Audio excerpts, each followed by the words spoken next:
How do you say goodbye to someone that's loved you their whole life? And more importantly, how do you find the words to honor that person when you found out more about them in death than you knew about them in their present? I did not know my grandfather, who he was, all that well. Grandpa was Grandpa, and that was about the end of it. I do know that my grandfather was rich with his family, although he wasn't wealthy. Stanley George Feig was born on February 22nd, 1924 in the Bronx, New York. He lived in New York his whole life, and it ran through his veins until he took his last breath. I remember him always saying, "I'm not lost, I just don't know where we are." My grandfather loved his life, he loved his country, and he loved his family. And now I'm going to share with you a few examples of what made my grandfather so special. My grandfather proudly served our country during World War II.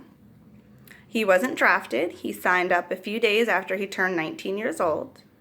He was a radio aviation technician, and he was so proud to be serving his country that in practically all the pictures, including the wedding pictures, from that time in his life, he's wearing his uniform, and my grandma is wearing a sailor suit she made for herself.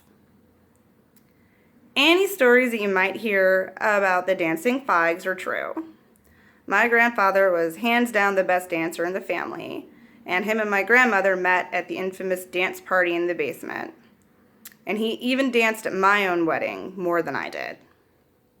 And not only was my grandfather a dancer and a soldier, he was also a scholar. My grandfather loved learning. He had a thirst for knowledge. He used to read the encyclopedia for fun, and he audited classes for the New York Community College system in the later years. And I think it's genetic because I remember going over there and we would always watch Where in the World is Carmen Sandiego, and I have the same passion for learning that he did.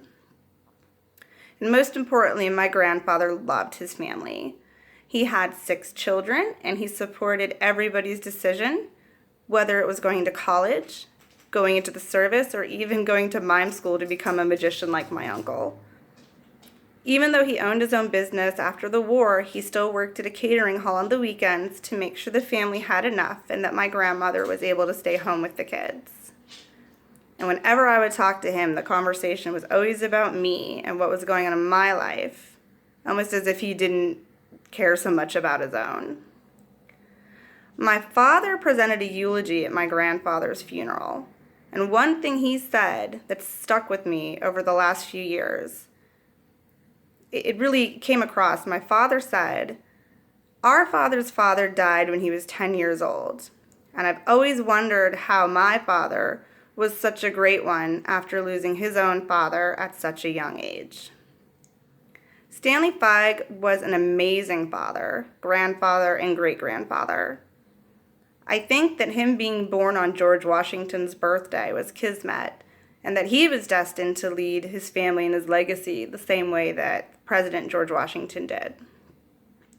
Stanley Feig loved his country, he loved his family, and most importantly, he loved New York. Thank you.